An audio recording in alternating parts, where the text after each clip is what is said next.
Televisa presenta. Nada me hace falta, solo una mirada que me haga entender qué es lo que sigo haciendo aquí sin ti. Solo una palabra que salga desde el alma y que la fuerza del destino te una a ti de nuevo a mí.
Estoy a punto de emprender un viaje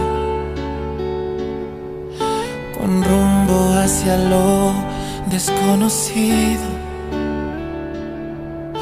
No sé si algún día vuelva a verte. No es fácil aceptar haber perdido. Por más que supliqué, no me abandones. Dijiste no soy yo, es el destino.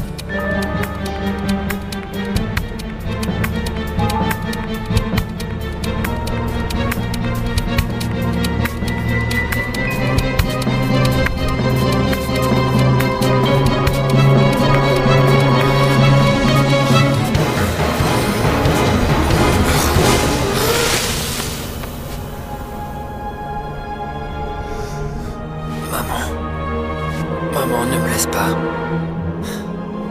Ne m'abandonne pas, je t'en prie.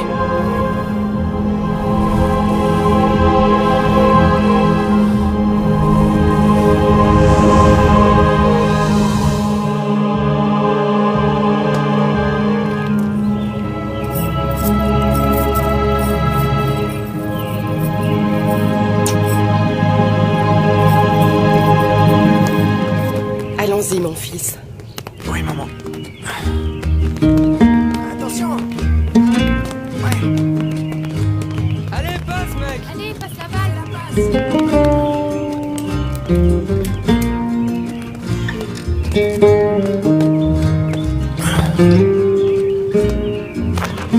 But. Oh, quel but.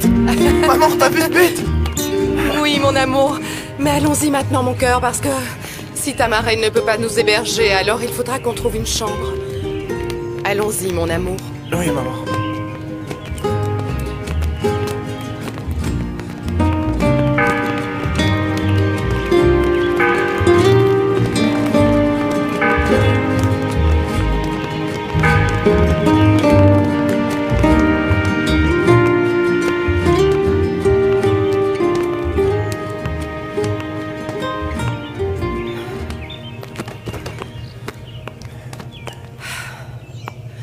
Qu'est-ce qu'on va faire? Il faut que tu sois présente. Maman, je te dis, c'est bon. Sois poli, n'oublie pas. Oui, c'est bon, ça va. Voilà, c'est parfait.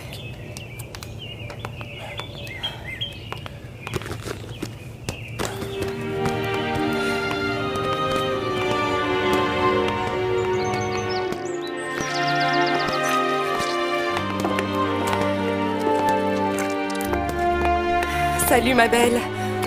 Oh! Ça alors, c'est pas vrai! Bonjour! Ma chérie, quelle surprise! Oh là là! Et regarde comme tu es grand et comme Comment tu ça es va beau. Eh, mais asseyez-vous. Merci. Vous venez ici pour les vacances? Oh, comme tu es beau. Laisse-moi te faire un bisou. Comment va la famille? Très bien, ils vous passent tous le bonjour. Et non, nous ne sommes pas ici en vacances. Maman, le repas est prêt? Je meurs de faim. Tu as vu qui est arrivé? Quoi ça, toi? La grande. Et alors, tu ne vas pas dire bonjour à Alicia? Je vais me faire un bisou, mon cœur. Comme tu es grand maintenant. Voyons, allez vous acheter quelque chose à boire et comme ça, vous pourrez discuter un peu. Merci. À tout de suite, maman. Oui. Ne me dis pas que vous venez vous installer ici. Si, Mais tu crois que c'est une bonne chose? tu dis ça à cause de Monsieur Juan Jaime, n'est-ce pas? Bah évidemment. Et si jamais il voulait te prendre ton garçon? Vous restez combien de temps? Pour toujours. Ma mère dit qu'on va jamais retourner à Tampico. Et tu vas aller à l'école ici? Bah ouais.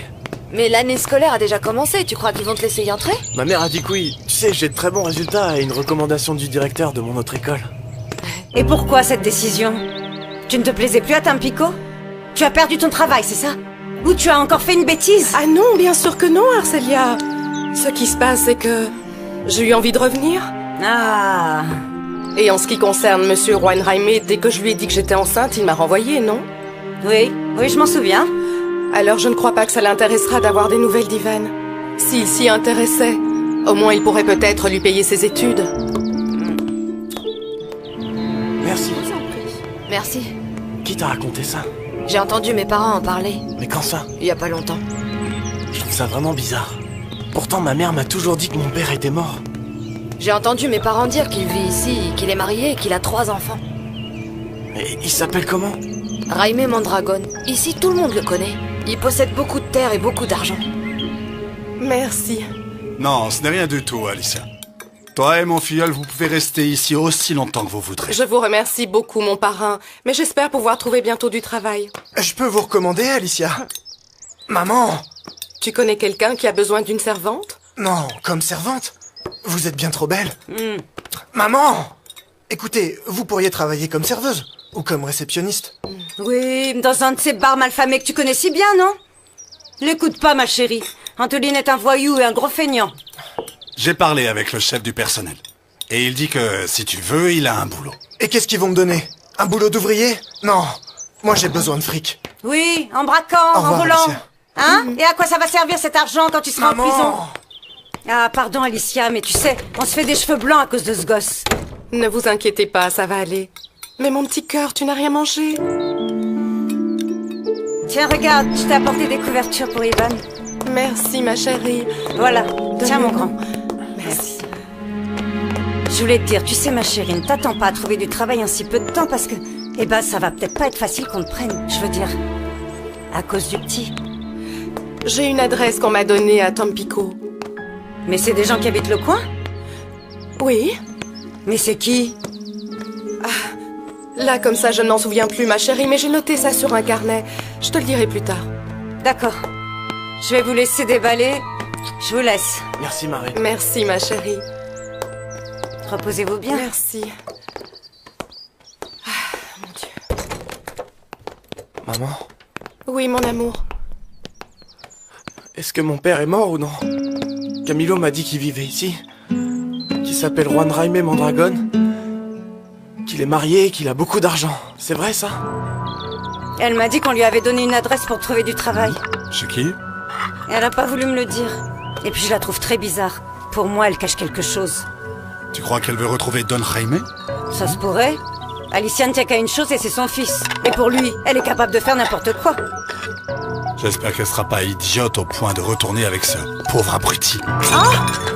Moi, j'étais une petite jeune fille d'à peine 16 ans. J'étais venue passer quelques jours ici, chez ta marraine, et j'ai alors trouvé du travail au ranch de Monsieur Juan Jaime. Et c'était quoi ton travail? Je récoltais des cacahuètes. Ce monsieur m'a vue et il a commencé à me séduire. Je suis tombée amoureuse. Et après? Et ensuite, eh bien, il n'a pas pu se marier avec moi parce qu'il avait déjà une épouse et un enfant. Alors je suis allée à Tampico et c'est là que tu es né. Voilà toute l'histoire. Mais pourquoi tu m'as dit qu'il était mort? Tu étais bien trop petit pour comprendre. Et il sait que j'existe? Non, Pourquoi? parce que je ne suis pas revenue le voir. Est-ce que tu vas lui dire? Tu voudrais, mon amour? Mais si tu lui dis... Tu crois qu'il va m'aimer? Ah, mon chéri, comment pourrait-il ne pas t'aimer, puisque tu es si beau et tellement intelligent? Mais on ne va pas s'inquiéter de ça maintenant. À présent, la seule chose importante, c'est de trouver un moyen pour que toi, tu puisses continuer à étudier. Tu ne deviendras pas n'importe qui, mon amour, parce que tu es une personne exceptionnelle. Et je te jure que je suis prête à tout pour parvenir à faire de toi un homme accompli. Je t'aime. Moi aussi.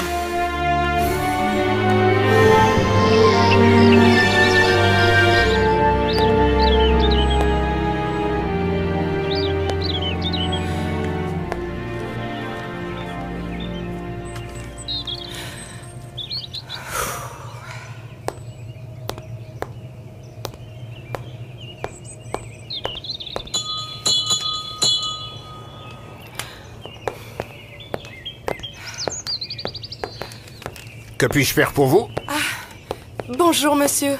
Est-ce que votre patron est là? Ah, Monsieur Gérardo n'est pas là. Monsieur Gérardo? Non. Je parle de Don Teodoro. Oh, non. Le vieux patron est mort à présent. Il est mort? Tout le monde sait que mon mari est mort il y a 5 ans. Et elle veut parler avec moi? C'est ce qu'elle m'a dit, madame. Très bien, fais-la entrer. Elle t'a dit comment elle s'appelait? Alicia Villagomez, madame. Alicia Villagomez? Allez-y. Merci. Dites-moi, monsieur Gérardo est bien le fils du défunt monsieur Teodoro? Non, c'est son gendre. Il est marié avec madame Lucretia.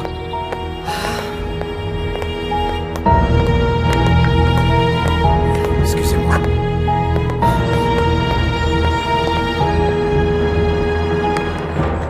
Approche-toi.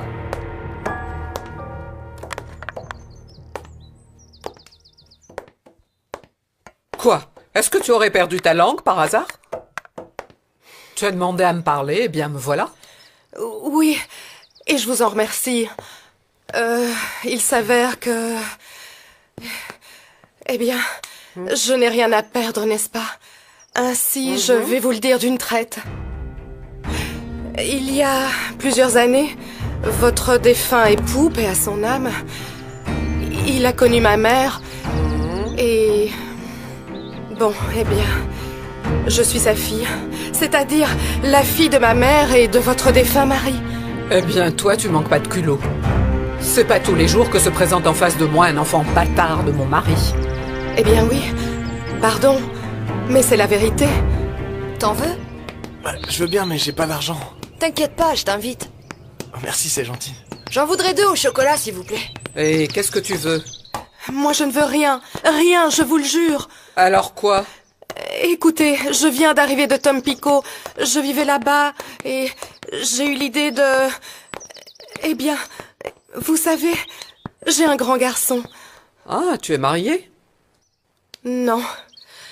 Mon garçon va sur ses 14 ans. Il est très gentil et intelligent. À l'école, il obtient toujours le premier prix en mathématiques. Et, eh bien, il serait dommage qu'il ne puisse pas continuer à étudier, non? Alors j'ai eu l'idée de venir voir mon pape... je veux dire, votre époux, monsieur Teodoro, pour lui demander un peu d'aide pour mon fils dans ses études. Et ta mère, dis-moi? Ma mère est morte il y a 5 ans. Tout comme mon mari. Qu'est-ce que tu sais faire? Je suis servante. Je suis content que tu sois ici. Avant, on se voyait juste pendant les vacances. Je joue dans une équipe de football. Tu voudrais y jouer? Bah ouais, carrément. Regarde. Quoi? C'est ton père.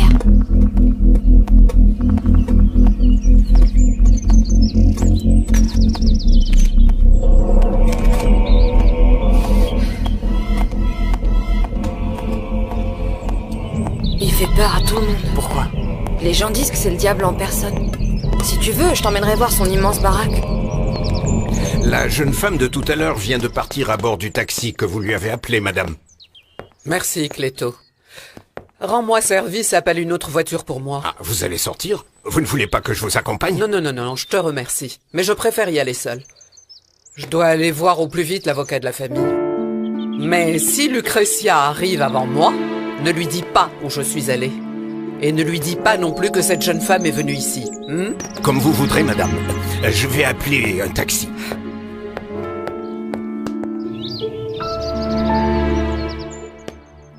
Madame Curiel, Maître Salcido dit qu'il est prêt à vous recevoir. Merci.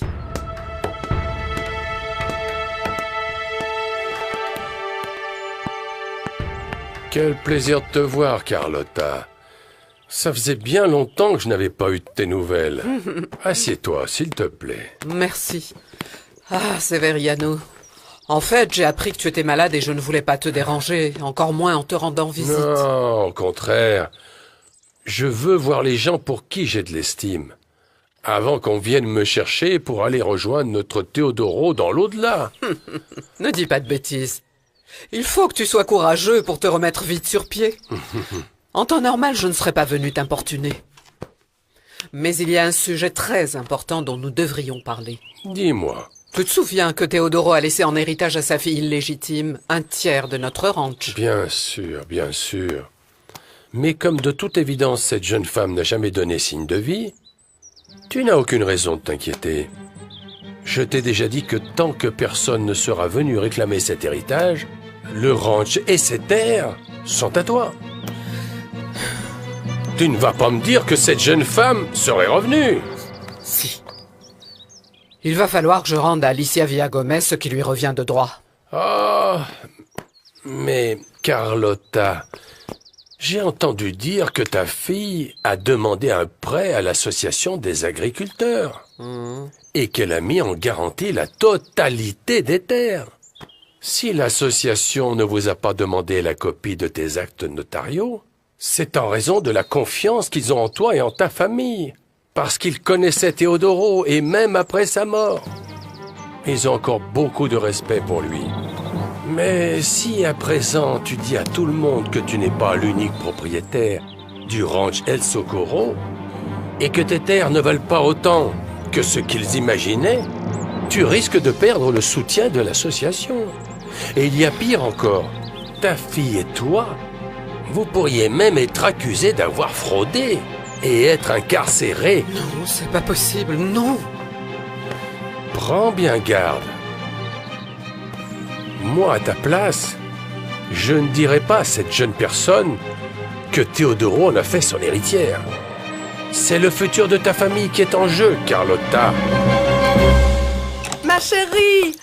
Arcelia! Qu'est-ce qu'il y a? J'ai trouvé du travail! Comment ça, aussi rapidement? Oui, je t'avais bien dit que j'avais une adresse. J'y suis allée et ils m'ont donné le travail. Mais c'est où et c'est qui? C'est Madame Carlotta Curiel. Ah oui, je sais qui c'est. Elle vit dans une belle maison avec sa fille et son gendre, non? Oui, et ils ont 2 filles. Ah, Arcelia, je suis tellement heureuse. Oui, je te comprends. Mais mon filleul? Il va vivre avec moi. Devine quoi? J'ai tellement plu à cette dame qu'elle m'a promis qu'elle allait payer pour toutes ses études. Teodoro, pardonne-moi. Tu sais que jamais je ne t'ai reproché d'avoir eu une fille avec une autre. Parce que tu as toujours été très gentil avec moi. Et tu as accepté Lucretia avec l'affection et l'amour d'un père. Je te prie de comprendre mes raisons. Mais je ne peux pas faire mettre ma fille en prison et que nos petites filles en souffrent. Je sais que ta dernière volonté a été de ne pas laisser Alicia dans le besoin. Je te jure que je veillerai toujours sur eux. Je te le jure. Et un jour ou l'autre, ces terres seront à Alicia. Mais pas pour le moment, non.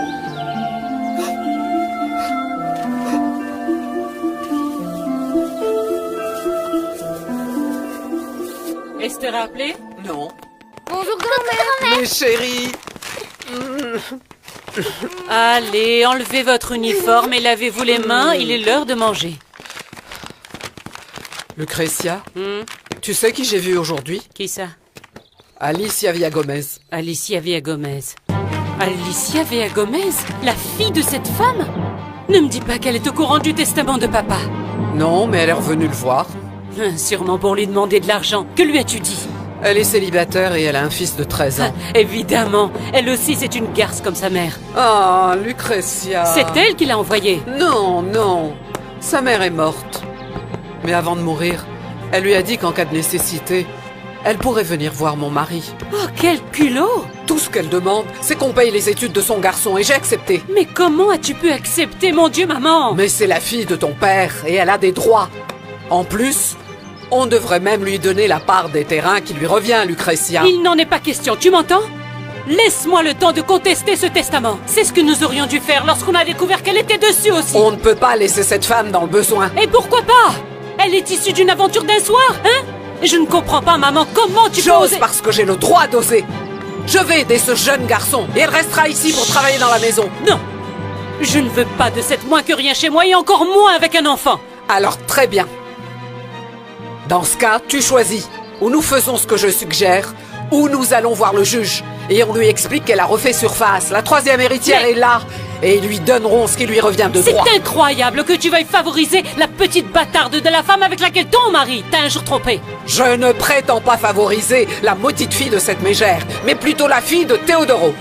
Et toi aussi d'ailleurs, parce que si l'association apprend que tu as offert en garantie des terres qui ne t'appartiennent pas, toi et moi, eh bien nous irons en prison. Si maman s'en rend compte, tu vas te faire gronder. Pourquoi? Je suis assez grande. T'es pas une grande, t'es qu'une gamine. Non, toi t'es une gamine. La différence c'est que j'ai un fiancé. Un fiancé? Qui? Fernando. Et on s'est même embrassé. Tu rigoles? Oui. Et sur la bouche. Dégueulasse! Vous êtes prête? Oui, papa! Ah ah. Eh bien, prenez vos affaires et on y va. Eh, c'est quoi ça? Ça c'est du beurre de cacao. Ah ah. Il vaut mieux que tu nettoies ce beurre de cacao parce que si ta mère te voit, elle va se fâcher. Dépêchons-nous. Allons-y. Je te l'avais dit. Ah, ça va, fiche-moi la paix. Petite garce! Non! Comment tu fais Arrête, ça? Lucretia, s'il te plaît. En ce moment, il faut qu'on réfléchisse. Qu'est-ce qu'on va bien pouvoir faire? Il n'y a pas à réfléchir. Tout est déjà décidé. Ou quoi? On va attendre que ce bébé naisse comme ça sans rien faire et que tout le monde découvre que ma fille n'est que de traîner. Mais on pourrait les marier tous les deux. Marier? Avec ce moins que rien, plutôt mourir que de voir ça. À présent, calme-toi. Lâche-moi! Ah, ma fille. Papa, mamie, moi non plus, je ne veux pas qu'il naisse.